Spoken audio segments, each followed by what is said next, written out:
You know, I said my piece about these videos last time. So let's just fucking get to it. Welcome to the final video of Gateway to Geats. Okay, just straight out of the gate. This show, in my opinion, I feel sticks its landing. It fucking got it. It did it right. Mostly because it plainly goes, if you fight for your desire, but not at the expense of other people's happiness, you win. You win. We catch back up with the last episode.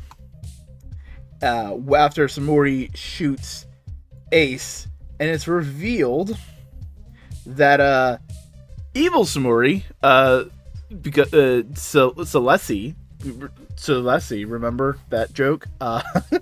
God, possessed her body, and she's like, "Oh shit, fuck, this fucking sucks," and they're all just going like, "Huh, we're evil, fuck you." Everyone's kind of going like, "Oh shit, Ace is dead. Ace is fucking dead." As Sewell's just like, "All right, cool, time to clean up the rest of the rabble." As we have our other heroes try and take him on as best they can, and Sewell's beating them. Neon and Keiwa are trying their hardest. Michinaga shows up using the anti-Kamen Rider power. Fucking he only uses it to like, oh, it's cool, it's back. They get knocked the fuck around, and they get dehensioned and everything. And Ace shows up. Ace just pops in and goes like, "Hey, what's up, guys?" Because this was all part of his fucking plan. He knew he was a fucking god now, but he still had a mortal coil. So his plan was, okay, if I beat Sewell, we're good, everything's squared away. But if I die, then I just become a kami. And then I can just beat Sewell, because I'm a god.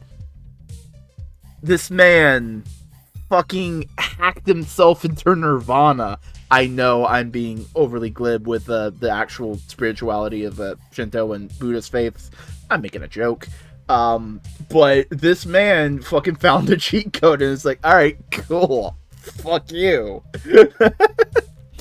You played right into my trap card. So he comes in and goes like, alright, cool. Oh, you took the power away from my friends? Guess what? They have Kamen Rider powers again. Fuck you, bitch. And they beat down Sewell in badass form all together as a team, showing that community is a big... Community helps you achieve your desire. Ace fucking does a rider kick and shows that he has full control over the power that Sewell had and the DGP had. It is in his control, and he goes like, "This shit is done." And he remakes the world. However, while all this going on, our heroes are in the void with Ace, and Ace is going like, "Hey, we did it, guys. We won. Go be happy. Go get your desires." And all of them immediately are like, "No, fuck you. You. What about you? You deserve happiness too." And Ace is just like, "Yeah.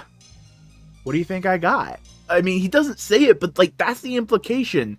He got what he wanted. He wanted a world that could be happy, that could achieve their desires, where anyone can fight for them. And that's beautiful. He got what he wanted. He can watch over his friends and see them achieve all of their dreams. It's not like he's dead. He's a god. He just shows up. Literally, anytime they want Geats to show up in a fucking crossover or anything, all they have to do is go to the fucking shrine and go like, "Hey Ace, could you help us out for a minute?" And he can go, "Yeah, I can help you out. Put like a fucking quarter in the tribute box." I need something to prove it, you know? But, yeah, man's a god. And we basically catch up with all of our main heroes as they're living their lives post all of this. You know, Samori kind of is acting as a shrine maiden for the new Kami, Ace, Geats, all that kind of stuff. And fucking Jean, Ziin, Jean comes in and goes like, "Hey, so what the fuck happened?" It's a flash forward kind of thing, all that kind of jazz. But we basically see a bunch of different things. So first things first, the DGP is coming back under new management. I understand some people are a little going like, but that defeats the point. So no, the DGP is fundamentally a representation of the entertainment industry, and you basically, what they did was got rid of fucking the shitty executives and stockholders, and are like, all right, cool, we're just gonna make we're just gonna make shows now, we're just gonna make art, you know, we're just gonna do that. As Daichi is basically taking care of the Yamato and giving them the chance to be peaceful creatures and live their lives, and he's happy about that.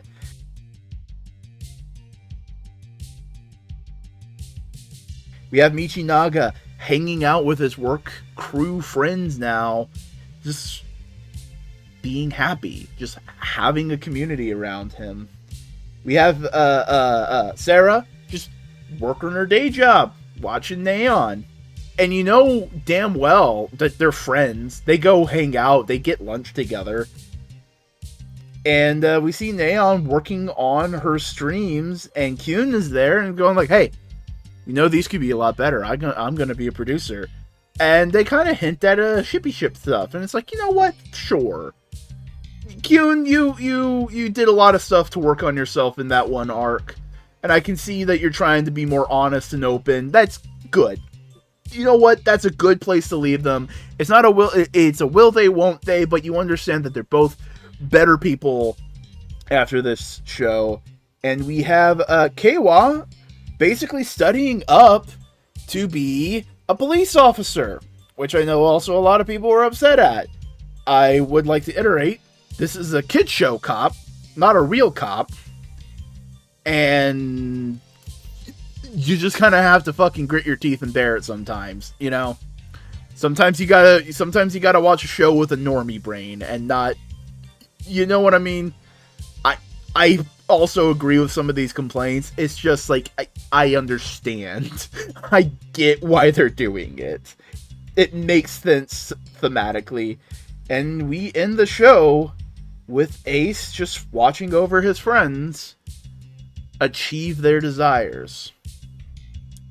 This show is about a lot of things. It's about desire and how one fights for it. It's about happiness, and if there even is a finite amount, and if there is, why and can we fix it? It's about community and how it can be there to help you to do what you want. You know, community is there for you, and it's willing to help so long as you give back to the community, as long as you're not an asshole to them. It's also about the entertainment industry and how it treats talent as disposable things that can get lucky once in a while. It's also about the value of expression versus the wants of executives, and it does all of this well. It did it well. I loved this season. It was fantastic. All of the suits were great and amazing. They had a beautiful, consistent quality with all of the designs. It was, strangely, for a season that has probably the most amount of writers, period, it did not feel bloated with belts and stuff like that. It felt genuine. It felt good. It felt compact in that way. But we still had a bunch of people engaging with the world as the world is, you know? That's, I wouldn't say it's a problem with Kamen Rider, it's just a thing with Kamen Rider, that the only people that can really affect the world, the change, the plot, are the people with the suits. But because everyone kind of has a suit in this show, everyone kind of is able to affect the plot, and I think that's kind of cool. The fights were fun and inventive. They did a lot of interesting things. The camera work was top-notch several times. They tried a lot of things. They got a lot of things right. Sometimes things were a little wonky, but overall, I'd say A. And the VFX did some interesting things. I'm specifically talking about the anime one-frame shots of just, like, complete darkness, but, like, the silhouette of the figure, or the amazing hyper close-ups of some of the characters and some of the suits. They really went above and beyond to make everything look good.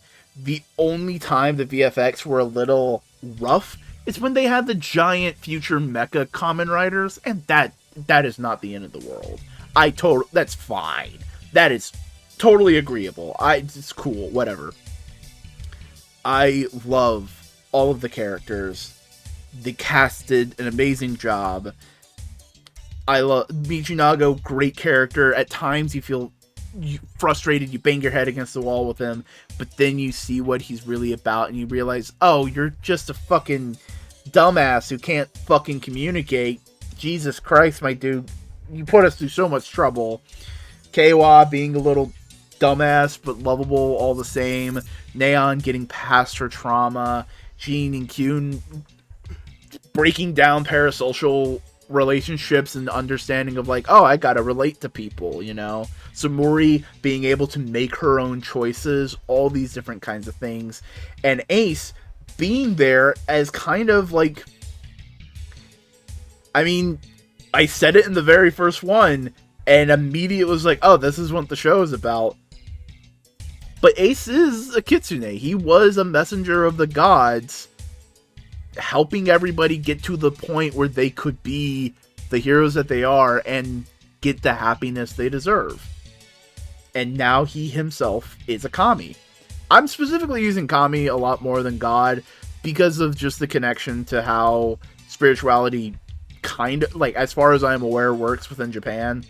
Of just like all the Shinto-y kind of stuff. I am not 100% well versed in it, but I'm trying to be respectful.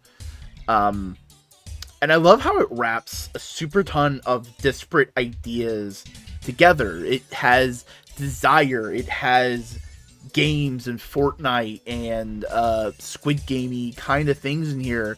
It's also talking a lot about entertainment. And then, like I just mentioned, it's talking about spiritual beliefs of, like, trusting others and trusting community, but also, like, higher powers in a way, because Geats is a god now. Geats is a kami. In my opinion, Geats is an absolutely great season of Kamen Rider, and you should all give it a shot. I don't know why you're watching this, the final fucking episode, the final video talking about the final episode, to finally give Geats a shot. But either way, thank you for watching. Thank you for watching Geats. Thank you for watching Gateway to Geats. And if you would like to see more of me, you could like, comment, subscribe. You can follow me on Twitch, twitch.tv/Boingo Writer. I also have a podcasting channel called Modular Media. I'm on several podcasts over there. Go check them out. If you want to follow me on social media, I'm in a variety of places. All the links are in the description. Twitter, TikTok, Instagram, Twitch. No, wait, hold on. Twitter, TikTok, Tumblr, Instagram, Mastodon. I'm on Mastodon. And I'm on Blue Sky. Check me out on Blue Sky. Bisky. You can check me out on Bisky. Also has a Discord server, have all those kind of things. And if you would like to support me on Patreon, $1 a month can get you a free video every single week, as well as early access to bigger video essays when they come out. And yeah, and your name at the end of the video. So if you want that, you can get that. But in the meantime, we have some comments to go over. First up, from Slime Beast. Yo, Geats got shot. Sort of a final thought. I like the season so far, and I like to think the series helped me a little bit think a little harder about the show from another perspective. By the way, I hope Geats finds a way out of this one being dead. This season was just great for analysis, because once you start seeing stuff, you just start seeing stuff. It's like, oh, I can make this metaphor connect to this metaphor, and I can see this, this, and this. And it has, like, a couple different layers. So once you go like, oh, it's the desire, it's like, oh no, entertainment. Oh, wait, there's a meta commentary about real world acting conditions support the strikes. And yeah, oh no, how is the man with god powers gonna get out of this one? He becomes a kami. Oh my god, does that mean he's gonna fuse with Piccolo? What the fuck am I going on about? Next up, from Fish Pop. For reference, the Grey's Ein is from the last 2 episodes of Iron-Blooded Orphan Season 1. I'll post clips in a Discord in a minute. I have a Discord. If you want to join, you can join the Discord. Discord in the comments. Comments? Discord in the description. Jesus. As for the episode, pretty good. Nice to see Neon talk to her dad so they can sway the battle. All eyes on Regad. Representing the viewers is neat. Black Samurai did the Ichigo Henshin pose. Sewell can do that thing Gilgamesh from the Fate series does. Yeah, I saw the gif. That's a fucking neat looking mecha. That's a good looking that's a good fucking robot suit right there. And I love how Samuri just does the pose, but it also has a sound effect. And I like to imagine there is a video editor in the future waiting for her to do the pose and just presses a button so the sound effects happens. Like, all right, when the Q, when the all right, I just think that would be the mundanity of that would just be hilarious compared to all the fucking bullshit that DGP has put people through, you know. Next up, from Hafiz. By the way, call me Hafiz, only when you're saying my name. It's okay if you get it wrong. You may say it's okay, but I would like to try at my hardest. I love the episode so much because all the episodes, specials, and movies all come to this. Keiwa helping the civilians, Michinaga making sure that the people do not kill each other, Neon asking for Kyose's help to bribe and threaten the VIP audience, Win and Daichi, both once on the other side, now both guys who are tied to the monster buckle, now stopping the game masters from killing people. Giori, who was once have a grudge towards Ace, now helps him, which fits because during the revised Geats movies, where we know his ideals is that he doesn't like violence, and he wants something fair for everyone to fight for, to reach, in which what Sewell is doing is the opposite, where he just wants chaos that was asked by the audience. Like you said, it really helps and beautiful to see this. As the battle with Ace and Sewell we are seeing the natural born god versus an artificial god, past versus future. Ace having the powers from his mother as of Sewell getting his from advanced tech and viewers. Ace is born from love, whereas Sewell is from chaos. Like it's great when we see Ace's face all the time, like he has no shame, where he doesn't care if he tricks people as long as it's for the good, where Sewell keeps hiding himself like his audience, who has no shame but is actually shame if they show their face because they are asking for something bad. I'm so curious what's going to happen with the Samuri thing, hoping something good. Overall, I love Geats as a whole. I love the concept, the theming, the characters, the suits, the antagonists, especially the arcs and the development.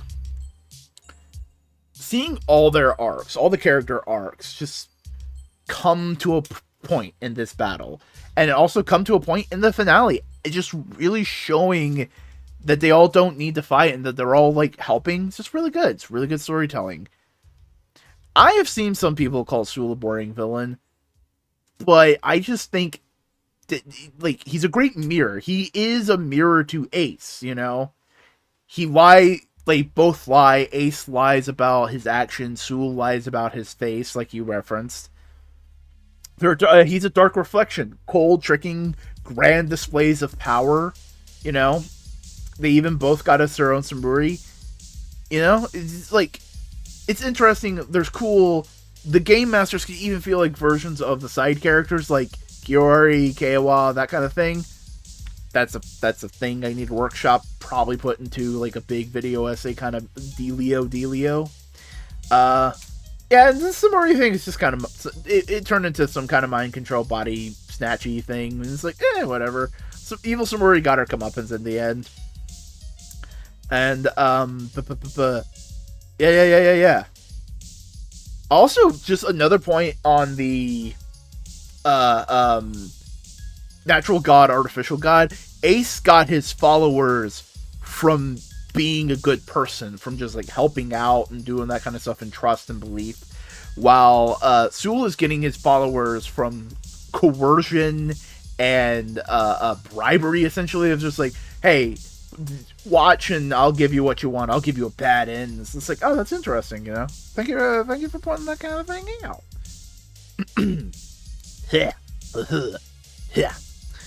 From it says Monster Hunter 3P here, but I also know the name in the comment in certain areas was Rainier, so I'll just say Ray.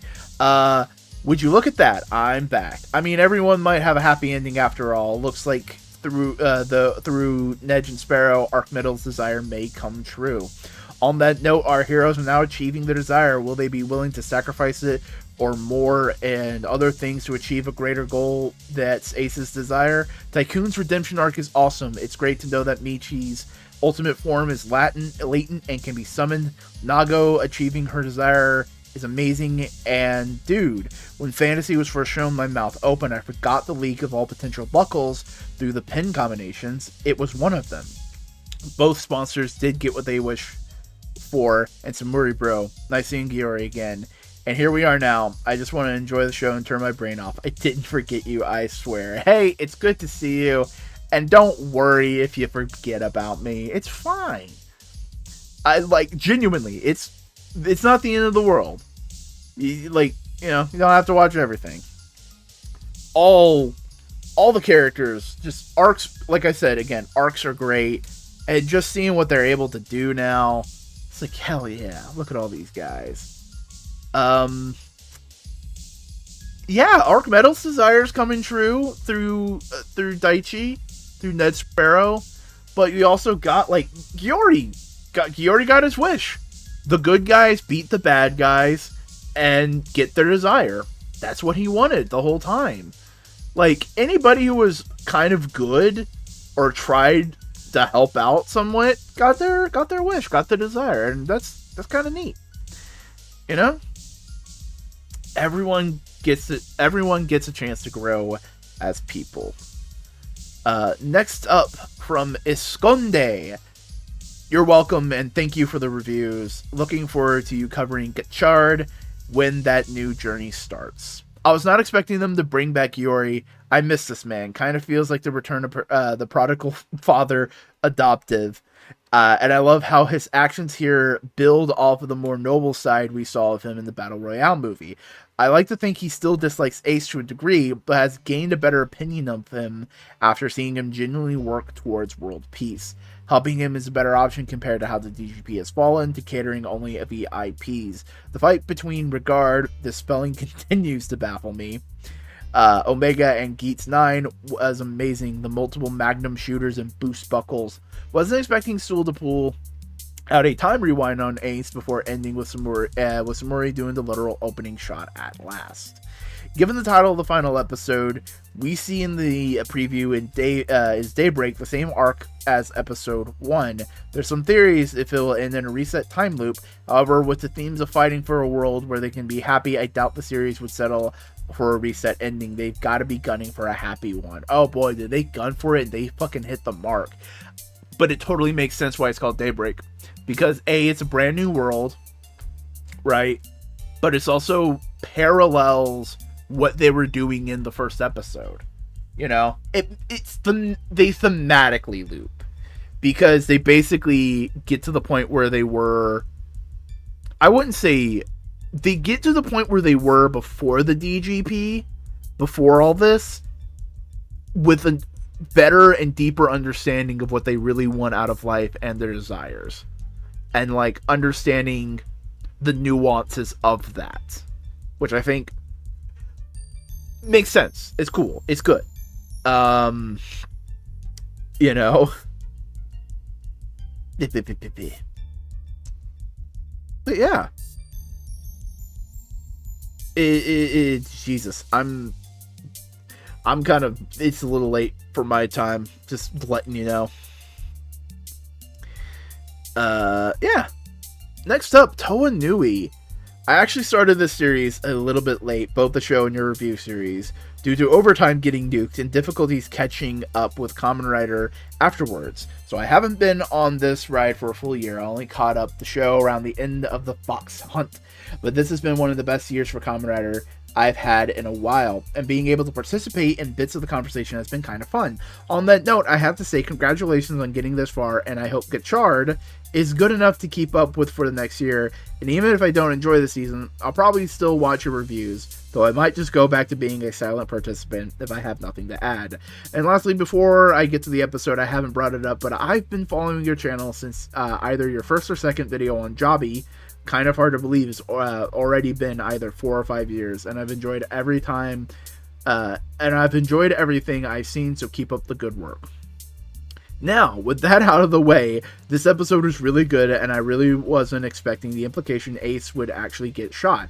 I know it's been foreshadowed in the opening credits since the start, but it could have been anything up to this point, and and it could still be a fake out. I still haven't watched the finale at the time of writing this.